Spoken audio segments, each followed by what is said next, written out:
طبعا الموضه بتختلف من الجيل للتاني، بس على جيلنا احنا حاجات كتير قوي اتغيرت لدرجه ان الولاد بيلبسوا لبس البنات والبنات بيلبسوا لبس الولاد، وده اللي هنشوفه. ايه اكتر موضه بتستفزك في البنات؟ ممكن الجيب اللي هي الجيلي. ايوه انا عارف شكلها بس مش عارف اسمها بصراحه. اللي هي الليكرا الضيقه دي اكتر حاجه بتستفزني. القصه اللي طالعه من الشعر دي بحسها مستفزه. القصه اللي طالعه من الشعر اللي طالعه من الحجاب. البناطيل المقطعه من تحت لحد من هنا لحد تحت، من هنا كده لحد تحت. وفعلا عندنا في الجامعه لو دخلت الجامعه هتلاقي الخلخال وتشميره البنطلون، بس انا بحبهم الصراحه، بس هم بينرفزوني يعني البناطيل برضو المقطعه وفي نفس الوقت برضو الالوان الفسفوري اللي هي بتبقى مقفوره، الالوان المكهربه دي بتبقى مقفوره قوي الصراحه.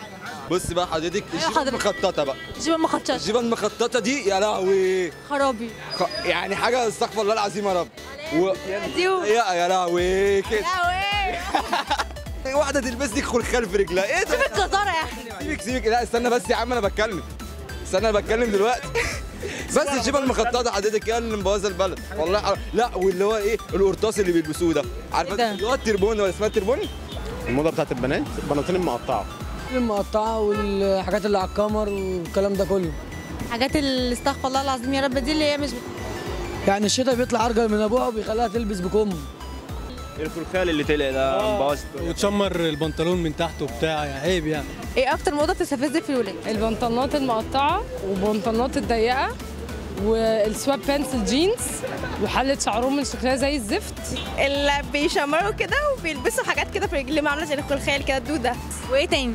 بس والسلاسل بقى الحاجات دي برضه ما بحبهاش، والشعر اللي هو كده لا البناطيل المقطعه الزياده عن اللزوم تحس اصلا هو مش لابس بنطلون، رجله اصلا طالعه من البنطلون، فليه اصلا تلبسها؟ ملهاش لازمه خالص. اكتر موضه بتستفزك في الولاد؟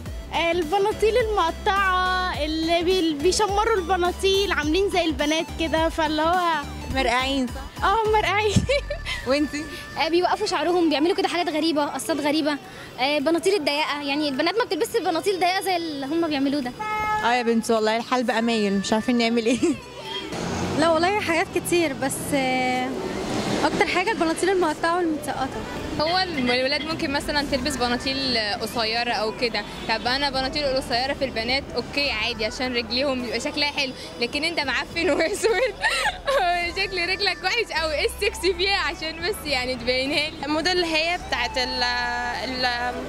البانس والبنطلون البوي فريند بتاع البنات، لبس البنات البوديهات، الشعر الفظيع ده اللي هو الكيرلي والواقف ده قوي، وبيعملوا استشوار بقى والجو ده. التيشيرتات اللي بتبقى طويله زياده اللي عامله زي البلوزات دي صح؟ بالظبط، فدي شكلها الصراحه فظيعه، ما ينفعش على ولد اصلا. طب بتلبسي حاجات من لبس اخوكي؟ بحب ايه؟ سويت شورتات. سويت شورتات؟ مسامح لك تلبسي سويت شورتات؟ مش بيقفشك من قفاك؟ لا وبناطيل قشطه. بناطيل والله كمان؟ لا بناطيل من الشمال دي، مش بخرج بيها يعني في البيت، بس باخد لبس من بابا ساعات. والله العظيم تاخدي منه ايه؟ ليه عنده تي شيرت بس واسع قوي عليا، عايز ضيق. لبستي قبل كده لبس من اخوكي؟ لبستي ايه؟ شميز. وانتي؟ كل حاجه تقريبا، انا بسرقها منه وبنزل. تلبسي اللي هو زي ايه يعني؟ زي مثلا تي شيرت، سويت شيرت، الشميز. ما مش عارف، كنت ما خدش منك قبل كده؟ قال لك والنبي سلفيني والنبي البنطلون بتاعك بكره؟ ديش الاوبشن ده عند اخويا خالص يعني. انت بتاخدي منه؟ طب هو بيكون عارف ولا بتسرقي؟ ما انا بقول لك بسرقها وبطلع اجري. وانتي لا بتسرقيها برضه تطلعي تجري؟ عادي قدامه ومامتي تقول له سيبها وبتاع، بنزل عادي جدا. سيبها سيبها يعني واخده الشميز بتاعه ونازله عادي جدا. طب تعرفي ان في فرق بين الزراير بتاعتنا والزراير بتاعته؟ دي يمين ودي شمال. انت شبح نازله كده؟ عادي جدا، ما انا ليا اخ الولاد فهو براحتي يعني. خلاص قشطه بالشياكه على وضعك والله.